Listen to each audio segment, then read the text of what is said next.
my name's Janice Zahn. I joined the Bellevue City Council in November of last year. Prior to that, I served 4 years on the Bellevue Transportation Commission. And I also serve on 2 committees at the National Transportation Research Board. I'm a civil engineer by training, and I'm just a transportation wonk. I love this stuff, and I think that Bellevue is on such a forefront of technology around transportation. I'm excited to be here and share that with you. My name's Stephanie Cook, and I lead operations for the Pacific Northwest for Lyft. A lot of people ask me, what does operations even mean? My teams are based in Portland and then all the way across from Everett to Seattle, Renton, and Tacoma. And what we do primarily is support all of the drivers that come onto our platform. So I run that as well as our fleet management. I was one of the first members to join the Seattle team. Lyft has been in this market for coming up on 5 years, but we didn't have a local ops presence until about 3 years ago. And so it's been just an amazing adventure for me to see the booming economy. I moved to Seattle 14 years ago, so I've really seen a lot of change over time. And now to be part of influencing what urban mobility looks like in the future has been quite rewarding. And so I'm really looking forward to this conversation tonight. My name is Justin Camarata, and I am a Tacoma City Council member. I joined in March of 2018.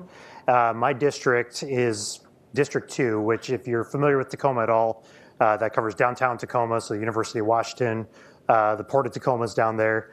Kind of a big district, one of our densest, most jobs-heavy areas, too. So I've been there since, again, March 2018. My background, in addition to that, is the tech sector, actually. So I've worked for both startups and larger companies, mostly in customer success and operations too. So I've been on a bicycle and pedestrian advisory group, various civic boards and commissions, and I, like council members on, I'm kind of proud of the work that Tacoma is starting to do to innovate in this sector and to move forward with urban mobility. And I'm Gabriel. I'm with Lime, as mentioned. Lime is also known as Lime Bike, specifically here in Seattle, where we only have bikes. You may be familiar with those bikes. We have electric as well as pedal bikes here in Seattle. We also operate scooters in most other places that we operate. But I've been with Lime since almost the beginning. We started as a company in January of last year, launched our first market in June, and now we operate more than 100 markets. We opened in New Zealand this week, so that's our first Southern Hemisphere set of markets, 2 cities there. And just really excited about the growth that we're bringing and the sort of opportunity to change how cities move, specifically giving people new options to get around that don't require cars. And ideally enabling people to choose to leave a car at home, take a bus, maybe take a scooter or a bike to that bus, get off the bus, be at work. If you need to go somewhere at work, maybe grab a bike instead of getting a Lyft or an Uber, no offense. And take a sort of more active trip during the day, and then at the end of the day, get back on the bus and head back home. So working to enable new mobility in cities. Thanks for the great introductions and explaining where it is that you're working. I would love to hear about some of the cutting edge work that you're working on currently. Maybe we can start in Bellevue with Janice. Okay, well, I would say that I'm not sure how cutting edge this is, but we're really proud of the fact that, well, first of all, how many of you have driven around, sat at a red light, wondering what's going on because there's no cars around and it should be your turn? So I will tell you, you will not run into that situation in Bellevue because we're proud of the fact that as of last year, 100% of our signalized intersections have the smart technology. So that means that it senses the traffic patterns and the changes, and it will actually adjust all the signals accordingly. So what that means is that when we're in rush hour and you're going down 148th or Factoria Boulevard, the light will sense how many cars and make that adjustment real time. So that to me is really exciting. As I understand it, we are the first city in the state that is at 100% with the signalized intersections. Very exciting. Stephanie, what does Lyft have? Yeah, sure. And I agree with you. Multimodal is the way of the future. One of the coolest things, we just announced this last week, and you may have heard of the Ditch Your Car Challenge. This is our push to help people see a new normal outside of car ownership. It's possible to get around cities without having your own vehicle. And in fact, you could take back a lot of your time and life and less stress doing so. And so what this challenge is we have it's across 35 cities. Seattle is one of them. We've got about 50 people here who we decided to make a bold bet and say, we will pay you to lock up the keys to your car and not drive for a month.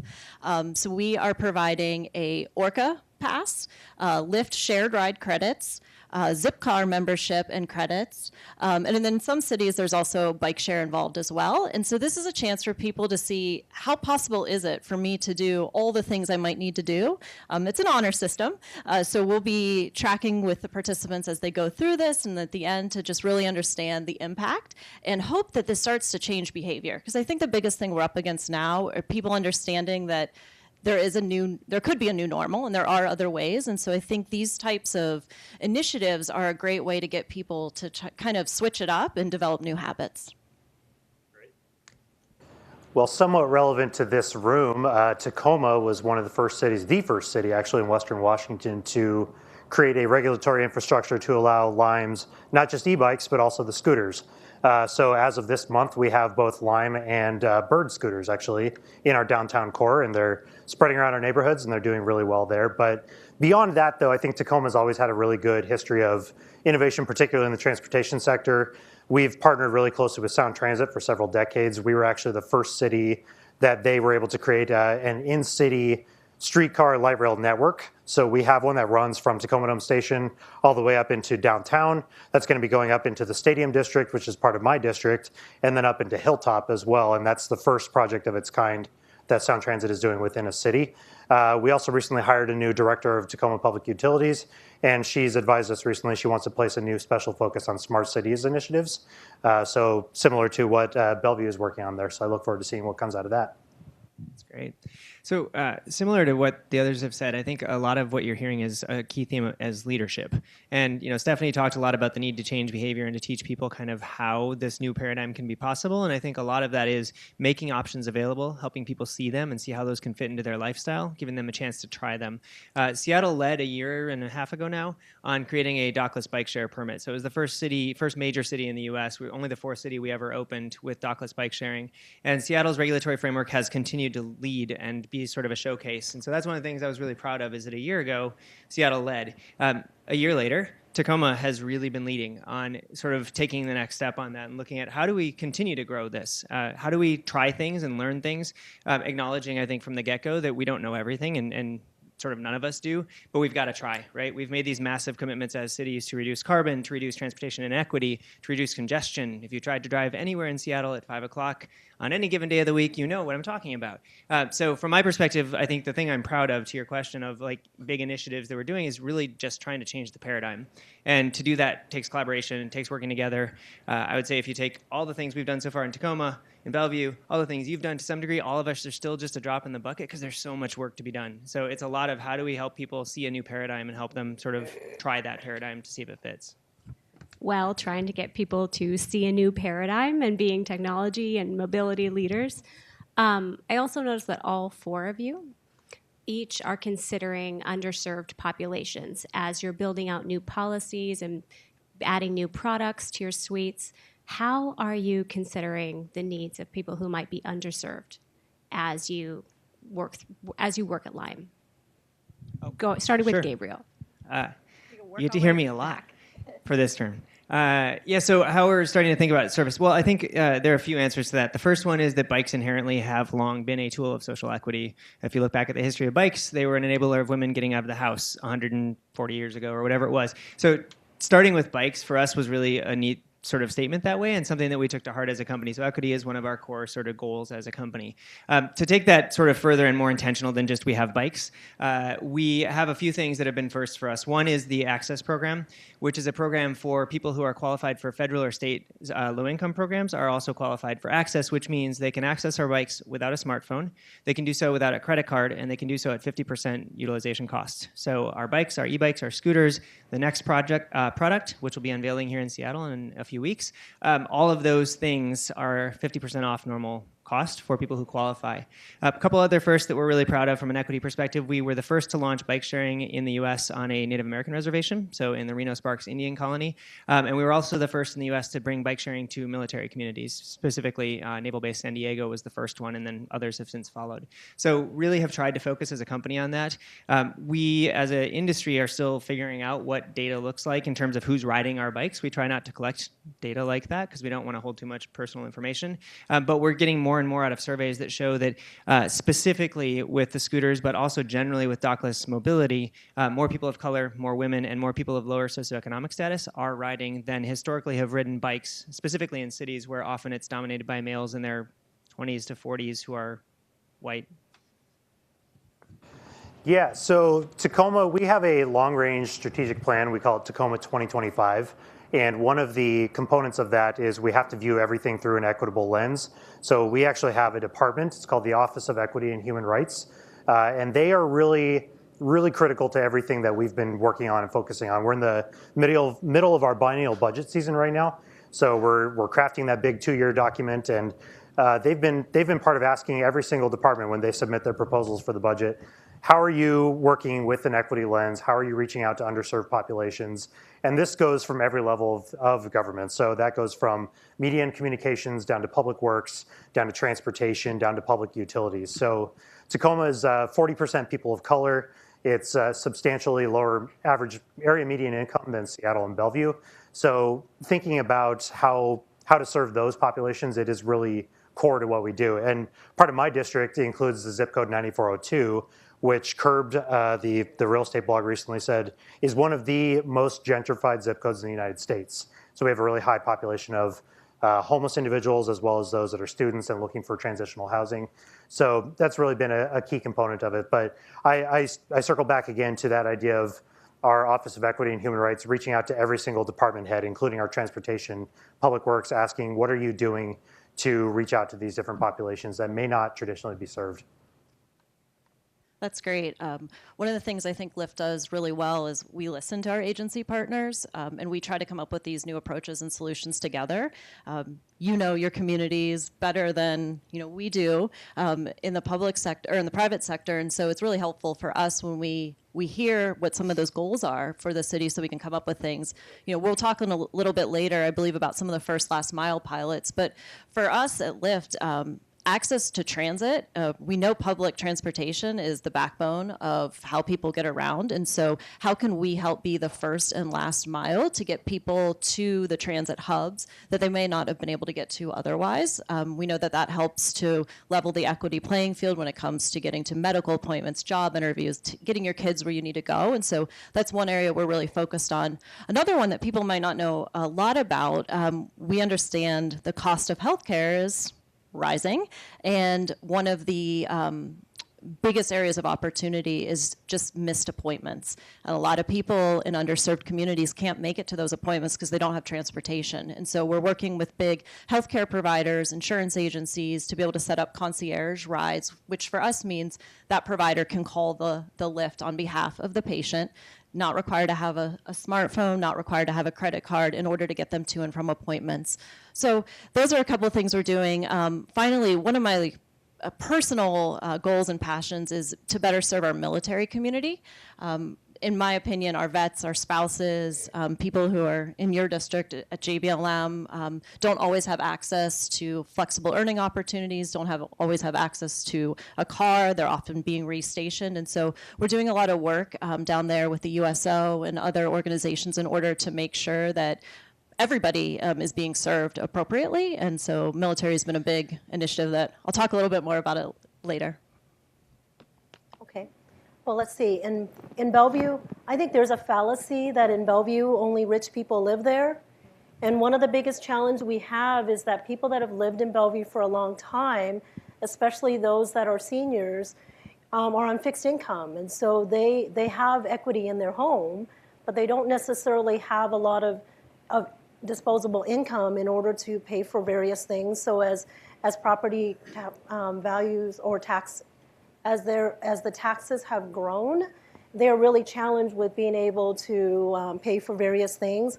And a lot of them don't drive anymore. So how do they get around? And one of the challenges we've had is that when King County Metro has transit cuts, what tends to happen is we focus on the main arterial areas and all of the small little spurs get reduced.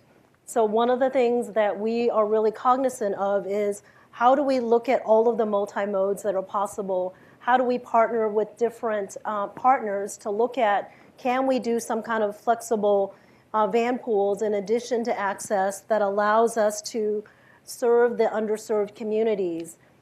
We recently hired a dedicated ADA manager to really look around the city at how are we doing in terms of the walkability of our city, especially for folks that have some mobility challenges.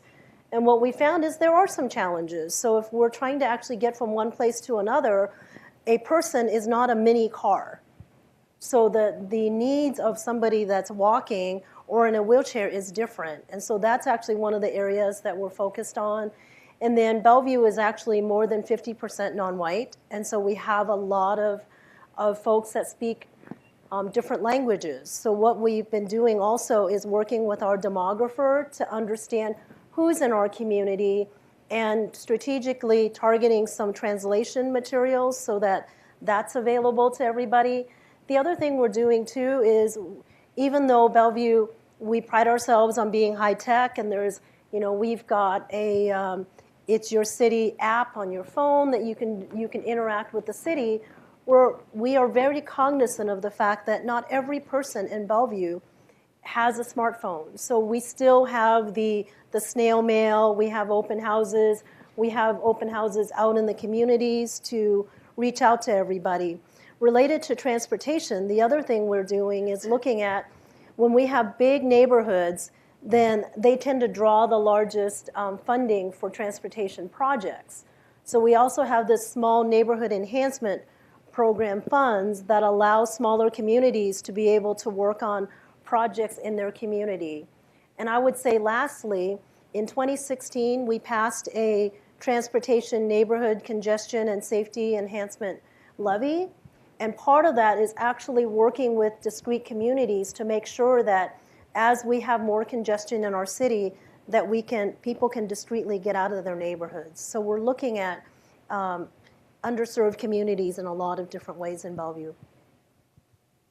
This one is for the policymakers, Justin and Janice. How do you strike a balance between wanting to promote innovation and at the same time wanting to protect residents? Let's start with Justin. Sure. So as I mentioned earlier, I personally have a background in the tech sector myself, so I understand that there's kind of this, there's two very different mentalities between local government and the tech sector. And the tech sector tends to want to, especially in the startup space, move quickly, break things, learn from mistakes, figure out what went wrong and how we could do it better. Local government tends to be a lot more risk averse. I don't know the inner workings of Bellevue too well, but I know local government in general tends to want to avoid lawsuits. They want to think of things like federal requirements, compliance, all kinds of things that a small venture capital funded startup may not be thinking of.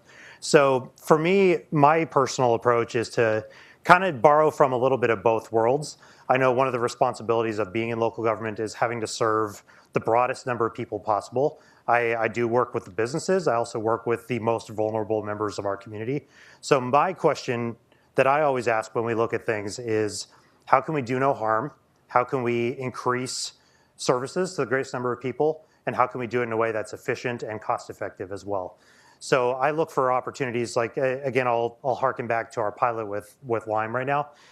They did an absolutely outstanding job of reaching out to us, to saying, we want to do this within the city. We see an opportunity here. How can we do this in a way that lines up with Tacoma 2025, with your goals of equity and with the needs of your city? So they've been a really outstanding partner in that. And thankfully, I think right now we have leadership, our city manager, our mayor, different elected members of our council that are very, very excited to embrace innovation. And we know we've kind of always been Seattle's redheaded stepchild, if you will. We're not the place that people think of as the innovative place, but we do have the University of Washington Tacoma. We have a lot of great things that are happening there.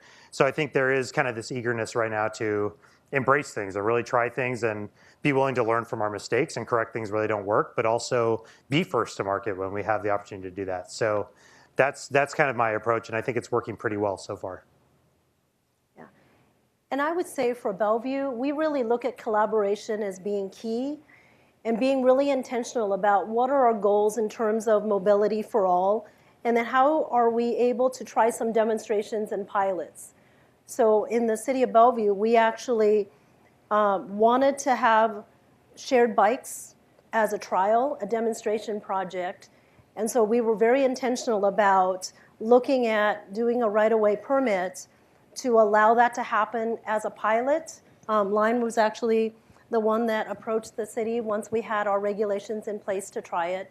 And I would say that for Bellevue, we fully recognize that with innovation are going to come things that don't always work well. So when we looked at our right-of-way permit, we actually baked into the regulations tweaks all along the way, because we recognize that when we first put something out there, we are probably going to forget something. So our ability to actually be flexible and really collaborate to make sure that we are making good decisions is really important. And I would say that the other thing is to get our community comfortable with what's going on. So our downtown Bellevue businesses, some of them were all for this because they had their employees that were already biking, but we had a lot of businesses that were really skeptical about whether an e-bike would make sense. Do they create more of a nuisance for cars? And will it slow down cars along the 108 corridor? Because we were also doing this a demonstration bike lane that we launched on the same day as the e-bikes. And what we found is that if you are very intentional about trying them as pilots and demonstrations, and then you're really rigorous about collecting data to really understand how things are going, then it really can work. And to let people know that pilots means that we are trying and there's going to be tweaks, and we want to hear from our residents too and businesses about how things are going. I wanted to add on to something that Councilmember Camarata said, which was that Seattle is absolutely great, but the reason we invited you both tonight is because Bellevue and Tacoma are seen as leaders. So we're excited to have you here. Thank you. Moving on to the private sector question, which I'll direct first to Gabriel, is clearly new mobility is important to Lime and important to Lyft, but sustainability seems to be important as well. Can you share some of the work that you're doing that focuses on sustainability? Yeah, happy to. So I think partly if you get people out of cars, you are inherently moving them into a lower polluting source of things. So riding a bike, obviously, is an active transportation mode. Scooters are not. They're electric scooters, so they are electric assisted in the Northwest. Obviously, with our hydro situation, they're as close to sort of not polluting as you can get with electricity, or very close. But more than that, we recently announced about a week ago, I think, that we've committed to being 100% carbon neutral in our operations. So that covers all of the charging that goes into the scooters and the e-bikes. That also covers the operations teams who are out rolling to get to the bikes or to the scooters, as well as the teams that have to sort of do the repairs and all that stuff. So we're really excited about that. That's just the beginning. So the announcement we made so far is we're buying offsets, which are both historic as well as new projects. We've already got 2 projects underway. One's a solar farm and another one's a wind farm, I believe. That one's in the southern part of the United States. So we're really excited about our potential to do that. We also have a new product coming fairly soon, which will get us even closer to a number of these things that are going to allow us to play a lot more with electricity and do some interesting things there. And all of it sort of has a backbone of a commitment to reducing our impact on the planet, both in terms of mobility, congestion, but also the way that we're using power. That's great. We're doing a few similar things. So we are getting into the bike share space, not quite here in Seattle yet, but we recently acquired Motivate. You'll see that become larger and larger as we look at multimodal transportation. We're also interested in cutting back on congestion. We realize like one of the biggest causes of it are single occupancy vehicles and personal car ownership. So the more people we can get to share the ride, which is one goal, and then also use transit, use bikes, use other forms, the better we'll be able to reduce congestion together. We've got a goal by 2020 to hit 50% of all rides done on the Lyft platform are shared.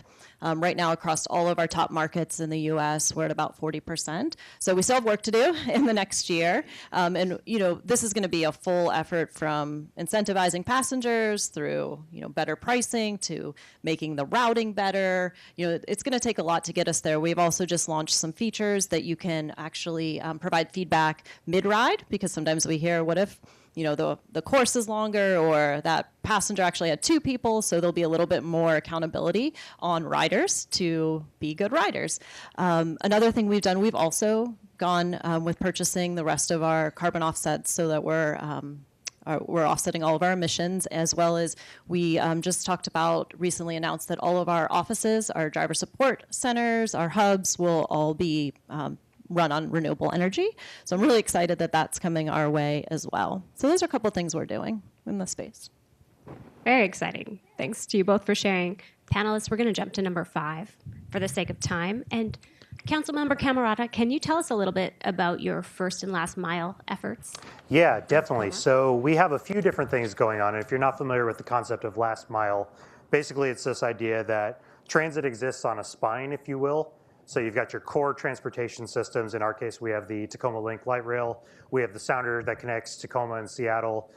With the Sound Transit 3 measure that passed a couple of years ago, we're getting an expansion of the Central Link light rail that's going to be coming all the way to downtown, which is great. But for those other connections into maybe the residential neighborhoods, other areas like that, we do lean heavily on a lot of partnerships and try to think about how we can work together on that. So one of those that I'm particularly excited about is Lyft and Pierce Transit, which is one of our main bus agencies. They have a last mile pilot together where, correct me if I got the details wrong on this, but basically in certain low density areas where there's not a lot of transit service currently, Lyft and the transit agency are kind of partnering together to provide free rides to and from central stations. So in my district, Northeast Tacoma is part of that. So it's one of the lower density parts of town. It's just on the edge of the Port of Tacoma.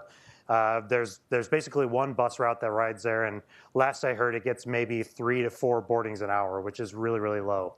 But there are people that need that service still, that have limited mobility, maybe that from an equity funding cost perspective, they still need to access that vital service. So I think that sort of option is really critical, and it's a really successful partnership. Again, I hearken to the scooters that we have all around downtown Tacoma at this point. I actually rode one home today.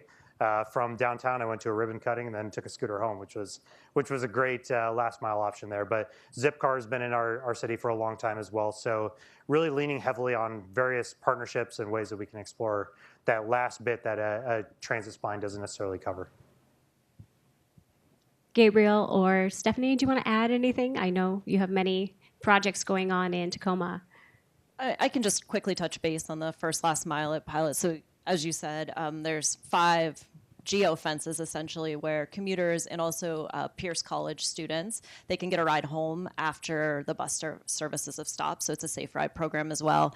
The thing is we really want to get the word out about this. We've got a considerable federal grant that's funding this project, and we want it to be used because we want to learn. And the thing that a lot of people don't know is you can take this 48 times per month that you get a free ride to and from a transit center. And that's just for an everyday citizen. So if you are in the Tacoma area, look this up because it's a really great benefit that we want to learn from. Doing these pilots and this sort of collaboration fuels us for future work together. And so the more we know now, the better setup will be for long-term success. Wow. I agree. Wow. That's really awesome. From our side of things, first last mile is a key piece of how we see people utilizing our products, whether or not we incentivize them to do so. It seems to be a standard thing that people do. So in Seattle at the end of last year, we looked at our data and we found that about 40% of the trips in Seattle started or stopped at a public transit destination. So we were seeing that organically. We've been talking to Metro and Sound Transit kind of all along the way. We're interested in thinking more about things like park and rides and how we can support those, because those often are in less dense neighborhoods. They are, or not even in neighborhoods anymore, but more in the outskirts, and wondering how we can sort of bring value there. But we see a lot of people just naturally gravitate towards us as a thing where, for example, if you live in Ballard and you were going to go over to sort of the main line on 15th there, maybe instead of driving that mile and trying to find parking in an already jammed neighborhood, you just grab a bike and ride over. So we're excited about how we can do that more and with more intention. This one is for Janice. I know that you are involved in some partnerships with employers along the I-5 corridor. Can you share a little bit about that? Oh, absolutely. So one of the benefits of our 2016 transportation levy is that we got to hire a transportation technology manager, Steve Marshall. And so one of the things he's been working on, in addition to first and last mile at some of our park and rides, is this new notion of commute pool. So it is a partnership we have with the city of Kirkland, and I believe right now we've got 25 different employers that have signed on so far. And the idea is that we are going to have a smartphone app that allows people to reserve a park and ride spot. They can reserve a seat on a small, flexible van that will pick them up from their home. And what it does is it allows, so the main thing that we're dealing with on the east side is congestion along the 405 corridor. And a lot of that congestion are commuters.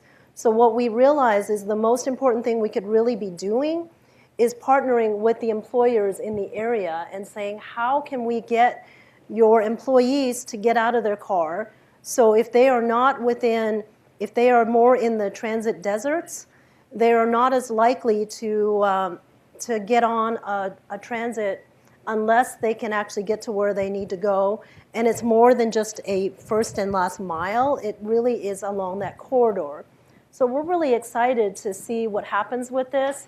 The funding is going to come from some of our private partners with employers. We also applied for a US DOT grant that we're hoping that we will be successful, that would allow us to have $3 million every year for 3 years to really launch this program. In discussion about getting this commute pool going, even if we don't get the grant, we believe strongly that this needs to move forward, and we will be looking at various ways to fund this effort. Gabriel and Stephanie, I know you have touched on some of your sustainability efforts, but corporate social responsibility seems to be very important to both of your companies. Do you have anything else to share? I know you're involved in other programs as well, starting with Stephanie this time. Sure. First one I'll share, we recently partnered with Fred Hutch. It was our very first local partner. We've done it as a company for a program we have called Round Up and Donate. So if you're not familiar with this, for every Lyft ride you take, you can select in your app that you give a rounded up fare to a charity of your choice. And so we were really proud to be able to bring something to our backyard in order to be able to, help support the fight against cancer and support that research. So if you have the Lyft app on your phone, feel free to help out Fred Hutch with that. We found that Seattleites are some of the most generous in the entire country, and across the board, the latest I heard in the summer is the Round Up and Donate programs for the various charities that are available. We've been able to donate about $7 million to those just from passengers rounding up their fare. So it's pennies add up, and there's a lot of great organizations that are benefiting from it. So that's one. And then there's a hyper-local community grant program that we've started. So we know that a lot of our nonprofits, 501c3s, Yeah, C3. I said it and then sounded wrong. We know that a lot of these organizations are fueled on, helping clients get to and from appointments. And so every month we have a panel of drivers who actually select a recipient of a $1,000 grant in ride credit. And so it's for one of the nonprofits to be able to either get volunteers to and from or clients wherever they need to be. So those are two things I'm pretty proud of. Super cool. We're similarly doing actually a Roundup and Donate program. It's called Lime Hero, and we piloted it here as well as in 2 other cities, DC and Austin. In both, or all 3 rather, cases, we picked a very local nonprofit with whom we wanted to partner for various reasons, focused on equity, transportation, and sustainability. So in Seattle, our partner is Cascade Bicycle Club. And Cascade, if you're not familiar, advocates for better infrastructure. They also do a lot of educational programs. In the case of Seattle, the donation actually goes specifically to youth education programs and the Major Taylor programs, because those are areas we felt were particularly, I don't know if worthy is the right word, but where we wanted to put our money. And so that is, and I shouldn't say our money because it's your money if you round up in your rides. And we've been amazed with sort of the success of that. So for that one, it's less about us giving and more about us being a conduit or a channel to enable people to give in a way that can be set it and forget it and not too hard either. Another thing we're doing in a number of cities, we've been trying out the idea of donating to organizations, and this is now coming directly from us, when we have scooters, based on the number of scooters on the ground, donating to organizations who are working on some of those same things, so equity, transportation, mobility, and sustainability. So in one example of that, working with Salt Lake City, we've now been donating for, I guess, 3 or 4 months now to the Salt Lake City Foundation, and the money is tied to the number of scooters on the street and is explicitly earmarked for infrastructure, for small, low-speed vehicles. So bikes, scooters, if you're seeing people on solo wheels or electric skateboards or whatever, all of those, it is our argument and our central thesis that cities need better infrastructure to help people be safer riding on all of those things. And so where we find opportunities like in Salt Lake where we can actually explicitly give money to building better infrastructure, we're trying to figure out ways to do that because that's crucial not only for our business but for people to change behavior. Councilmember Zahn, we'll start with you for this one, but I hope to hear from all of you. As a member of the public sector, and in the cases of Stephanie and Gabriel, this will be as a member of the private sector, what do you think your role should be in promoting inclusive mobility options?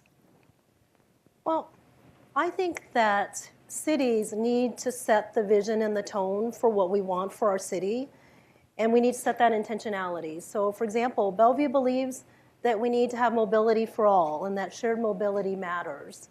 And so as part of that, we look at how do we budget for the kind of transportation infrastructure that we need, right? If it's in the neighborhoods, what are those congestion relief and safety projects? Is it sidewalks so that we can do the kids walking to school? What are the kind of other pieces that we want to launch in terms of technology?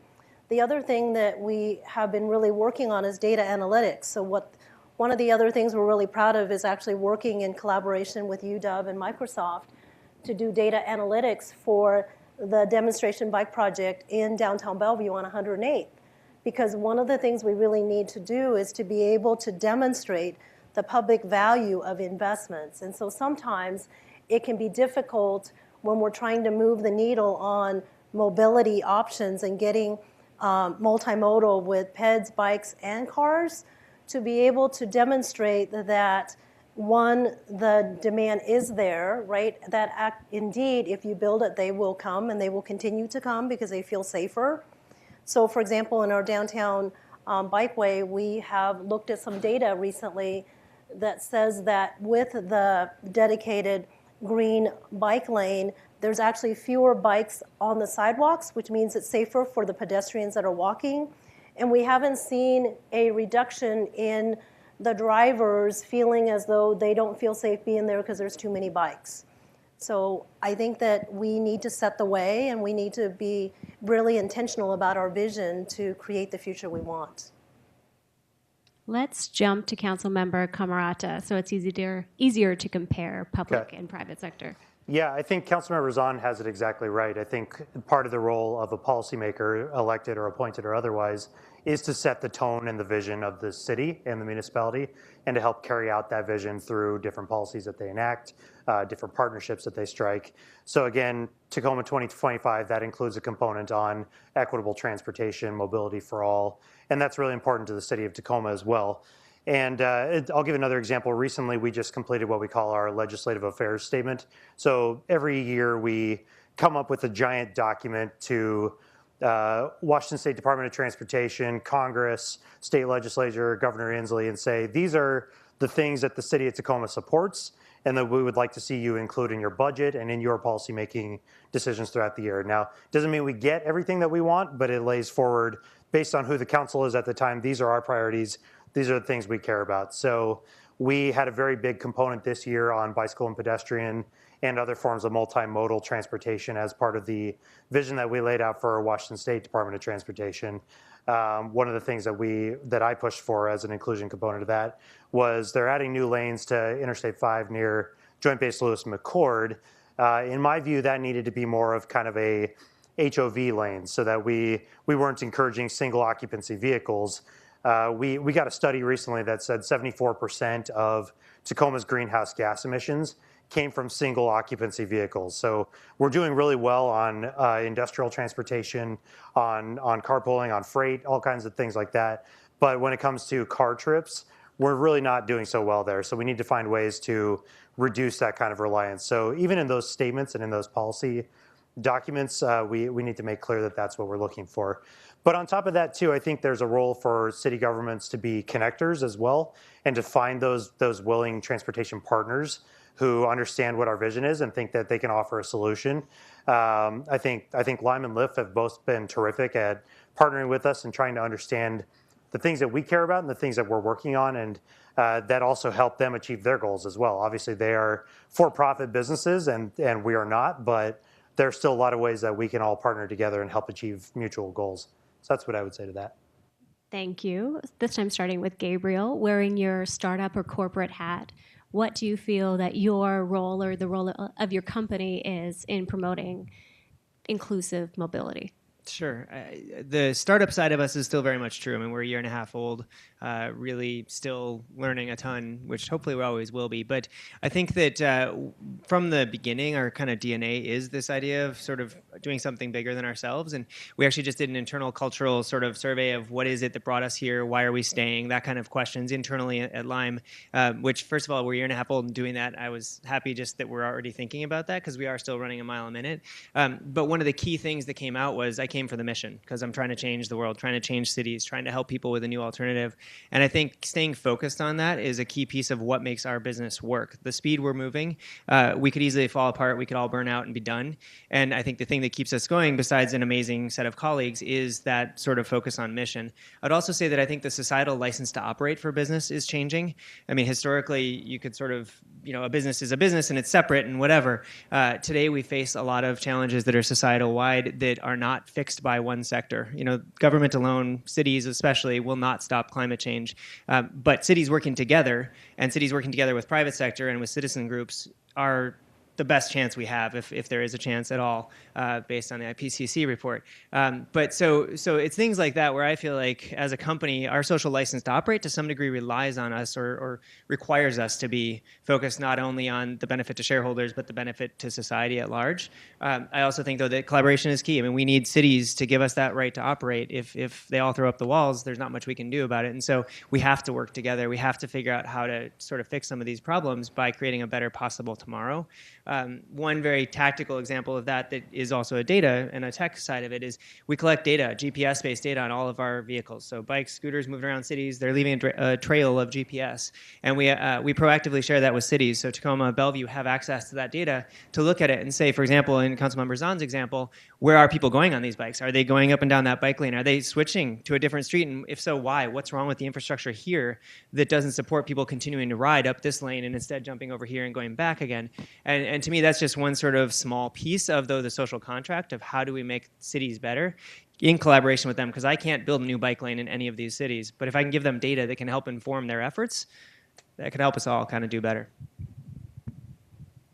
Do you want me to repeat the question? I don't have a ton to add to that other than I'll keep it simple. Our mission is to improve people's lives through the world's best transportation. And the only way you make cities livable and workable for all is if you think about equity and inclusion in all the decisions you're making. And so that's what I think my role is, what Lyft's role is. And it's close communication with our policymakers so that we can make this all happen together. That's how we get there. Thank you both. So can I add one thing? I think one of the things that we need to really recognize as government officials, as electeds, is that change is really hard for people. And I think that one of the biggest things we're seeing is that folks like what they know, So the amount of effort it will take for us to get people comfortable. So I heard the other day that, with e-bikes, we've had some concerns from people saying, well, people are just going to leave them. They're going to become like litter. Well, here's what I heard. Think about the car. You could almost say that if that wasn't our social norm, that you could look at any of our streets and say, look at all the litters from the car. So I say that because I think that paradigm shift is going to take a while, because societally there's some social norms we have around how we get around that will take some time. And I think as cities, we have a role in terms of getting our folks to buy in and get comfortable and acknowledge that sometimes they'll move forward and then they might take 3 steps back before they're ready to go again. So I just Can I add a little to that? too. So absolutely right, and not unprecedented. So when cars first came out, there were requirements in some places that you had to have a team of horses leading the car because change is really hard. Interesting. This has been very rosy. Everybody is a great partner, but the tech sector overall has taken some heat for not being a very good partner. How do you feel relationships between government and mobility startups in this case, but more broadly, the tech sector, can be improved? Starting with, it looked like Gabriel had some thoughts. I think, well, first of all, from at least speaking for our company, I mean, humility is a big piece of it. Like, we screw up all the time, and working with government, they're going to see that screw up, and sometimes it'll be forgivable and sometimes it won't. And so our job is to minimize it and try to make it always forgivable and acknowledge it, and work with them to figure out what we're not doing right. Conversely, we hope for the same in our partners, right? Like, the cities won't nail it every time either. And I work with cities all across the Western United States, and they have as many cities as there are, that many different versions of how we partner and what's possible and so forth. And so finding that sort of, striking that balance to find each other's strengths and be able to work with those, especially with very differing timelines, as Councilmember Camarata already talked about. I mean, for us, the motto isn't the break things part, but it's definitely the move fast part. And so when I talk to a city and they say, yeah, we can talk about launching, in 2019, I'm thinking, like, 2019 minutes, or you're actually talking about the next year? That's not how we think. I mean, 100 plus markets in 14 months. Like, we don't think in months and years. We think in days and hours and whatever. So I think finding that common ground, striking the balance between the two is challenging. But there are also lessons to be learned from the past and from those who've come before us who have maybe not done it the right way, or maybe they have, and we can learn from that too. Yeah, do you have some thoughts, Councilmember Camarata? I do, yeah. So again, thinking back to my own experience in the tech sector as well, I think there's kind of a pervasive attitude, and I understand it because at one point in my life I held it myself, kind of this, at the risk of getting too political, Ronald Reagan-esque view that government is the problem, you need to drown government in the bathtub, it stands in the way of our innovative techniques, and it's only a roadblock that we need to manage, and not somebody that could be seen as an active partner. What I would say to that is that's not always true. Sometimes it is true, and to Gabe's point, sometimes government does screw that up. But more often than not, I think with city governments in particular, it's not super hard to get a cup of coffee with your council member. Call them and say, call their assistant if they have one, and say, I would, here's the organization I'm with. I would love to get a beer or a drink or a cup of coffee with Councilmember Camarata or Mayor Woodard's in Tacoma. And it's not terribly hard to do. And so what I think we've done a really good job of in Tacoma, to toot our own horn here a little bit, is we want to engage with people. We want to hear what they're working on, what they're thinking of, how we can make their lives better. We want to have kind of an open, approachable kind of culture to it. And I'm thinking back to 2013, 2014, when Uber and Lyft were kind of still in their infancy, launching in different markets. And I remember Uber in particular, I was at the time serving on the city's bicycle and pedestrian advisory group. And Uber at the time was having some challenges with their city council here.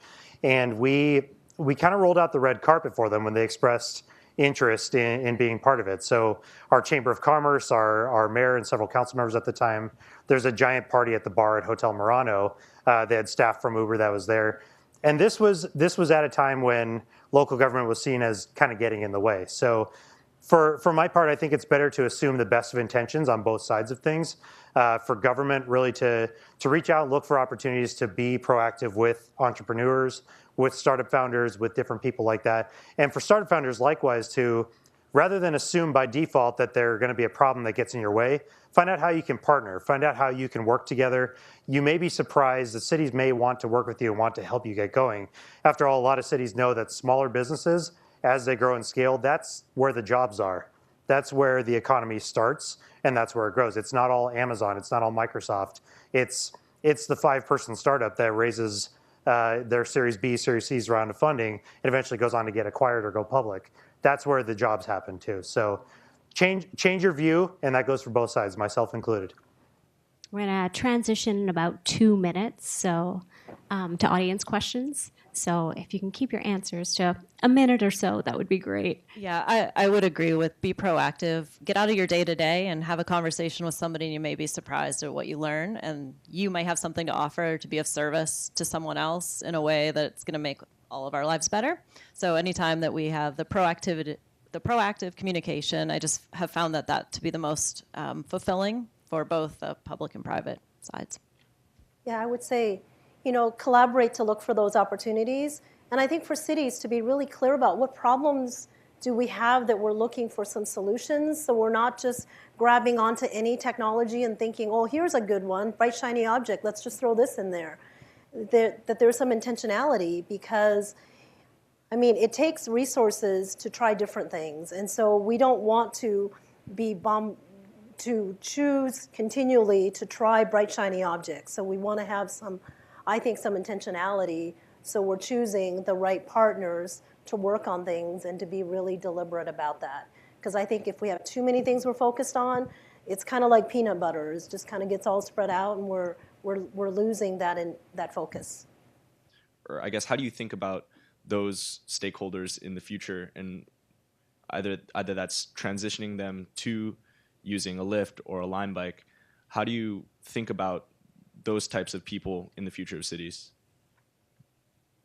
If I can try to answer that. One of the things that I'm personally very passionate about, and I think is very critical for any city to think about, is long range. How do we start designing our cities in a way that the car is not the primary mode of transportation? We have to start thinking about things like transit-oriented development, building our housing and our businesses around transit, and this idea that you should be able to live near your job. You should be able to get to your job without driving there. In Tacoma downtown, we have an organization. It's very similar to Commute Seattle, which is up here. They have a similar mission. It's called Downtown on the Go. Their executive director, somebody named Christina Walker, who I'm sure both these two know. They're working really hard with the state and the federal government right now on a program called Commute Trip Reduction, where basically they're able to offer funds, subsidized transit passes to people that are able to live closer to their jobs. And we're convening a lot of different stakeholder groups asking, how do we design our cities in a way where that becomes the norm rather than the outlier?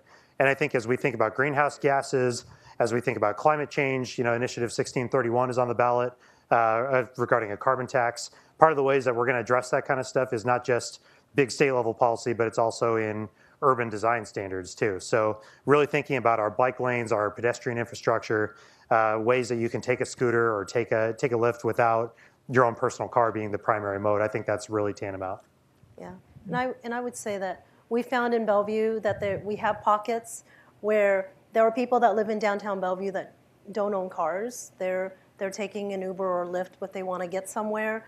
The reality in Bellevue, though, is that we have so many people that are commuting into our city. We have 140,000 residents, and we have about 150 people a day that work in Bellevue. And so the reality is that we need to be able to get people into shared mobility. And the reality is that I think that we are going to have cars in our future. It's just how many cars will we have? Will they be shared, or are we still going to have a lot of single occupants? And my sense is that we need to, I think you talked about it, Stephanie, how do we incentivize or get people excited about trying these things so that it isn't so much giving up a car, it's actually gaining that freedom of having shared mobility where you can do all kinds of things while you're sitting in the car instead of paying attention to driving. So my sense is that it's both of those. Where should you all be adversarial with each other? Where does private industry and government not be bosom buddies, but you should be at each other's throats to ensure we're served the best. Councilmember Zahn mentioned the idea of car litter. There are cars all over our cities, and right now cars have essentially carte blanche to be in cities, right? There are hundreds of thousands of them in Seattle. We currently operate under a cap in Seattle. That cap right now is I think we're at 5,000 bikes or something like that, which is fine, and we have a lot to learn, and we're not doing it perfectly. And so I can acknowledge that we have work to do. On the other hand, in a city that desperately needs alternatives that are not cars, we're not allowed to operate our scooters here. We have a cap on the number of bikes we can bring here. Is that the best public policy approach to solving the problem? One could argue about that. And I think that's an area where we've been poking. If you're watching the news, we've done some pop-ups recently. If you're a Lime rider, you've probably gotten a notification saying you can send the mayor a letter telling her that you'd love to see scooters in Seattle. More than 3,000 people did exactly that. So, we are taking our role seriously as we've got to push. Change is hard. You need leadership at all levels to make change happen. I don't know if I'd say at throats. I don't think that's going to be productive either. But we have a role to play in pushing each other. Conversely, the city has a role in pushing us to continue improving our service. Bikes have problems. They're in places they shouldn't be. That's our problem. We've got to fix it. So I think it's both ways. So can I give an example? I was in Santa Monica last week for a study tour. And what I heard was a year ago, they had a small company that decided that scooters should be in Santa Monica. The city did not have a policy around scooters, and so overnight they literally found themselves with scooters everywhere. So imagine a lot of tourists that may not have ridden scooters before, and it's a party town, right? So you can just imagine these scooters and what they might be doing with the scooters and how fast they might be going and where they're actually riding these things. So what struck me when I was hearing the city manager talk is that was one that was very contentious, because the city had not actually even thought about scooters, and overnight they were confronted with something that they had no regulatory framework around, and so it created all kinds of issues. It sounded like there was some kind of a lawsuit, or there were a lot of issues in order to get to a place now where it seems like the scooters are there to stay, and they have a balance that is working. Just for the record, that wasn't us. But there was a $300,000 settlement on that specific thing. I think that does highlight, though, a different thing, which is the speed. And you were talking earlier about the speed with which tech moves. I mean, for us, waiting months is lifetimes as a company, partly because we're scrapping to get going, right? And we're scrapping to prove the model and to get enough revenue to keep going tomorrow. So for a city, we can say, well, let's look at 2019. Let's look at 2020. Let's think about this. I would suggest that with climate change where it is, IPCC report, et cetera, I don't think any of us have any time to deliberate. I think we have to try all sorts of things, try them aggressively. When they don't work, fix them, move on, try something new. I don't actually think we have a lot of time, personally, to figure out deliberate, slow approaches, which is not to say be stupid or incautious. But I think that the timing thing for cities and for us is just very different, and that inherently creates tensions, which again isn't necessarily at the throats, but creates situations that are hard. I'll tack onto that really quickly too. I think one of the things that council members, policymakers can be thinking of is neutrality when they set these policies. So when we wrote the pilot program that Lime is currently operating under in Tacoma, it could not be exclusive to them. So shortly after that launched, Bird also filed for the same permit. So as of last week, Bird also has the same number of scooters downtown. So we have quite a lot of scooters right now that are all over, and we're starting to get complaints, if anything, that we have too many scooters. So I think you can write policy in an underhanded way that sort of does clearly benefit one vendor over another. But if you're really intentional about how you write it in a way that does allow that healthy competition, which completely agree with you does need to exist, I think it can be done. Do you collaborate with other global cities that try to be smart cities, like cities in Denmark, for collaboration or, yeah? Yeah, I can speak to that. Actually, our mayor was just in Copenhagen this summer as part of a group with several other government officials. Downtown on the Go, the nonprofit that I mentioned earlier, they had some people there along with Metro Parks Tacoma, and they went out there specifically to study mobility solutions and to figure out with other cities who else can be part of that. And I don't remember the full list. I believe Denver had some people out there, New York City, some people from London, variety of other cities. So Tacoma was probably one of the smaller cities that participated. But our mayor, she came back and she's had, I always like to joke, she's had bikes in her eyes ever since then. So yeah, to answer your question, definitely. In my world in particular, it's how do we manage curb space? How do we allow for easy, safe pickup that doesn't cause even more congestion? And so, a great example, DC, they've been running a pretty good pilot around some nightlife areas that, we turn to see and learn from these other case studies for sure. And I would say the same for Bellevue. About a year ago, we had a group that went to Denmark to learn about their mobility and how the city is set up. And then every year, a number of our staff go to the Transportation Research Board back in DC. That is over 10,000 attendees that are talking about all things related to transportation. And the exciting part about that is that it also includes academia. So what that means is that we're leveraging the power of our students to really look at, well, what are these things that are possible? Can we do some research? Can we run some data to really help elected officials demonstrate the benefits of some of these different technologies?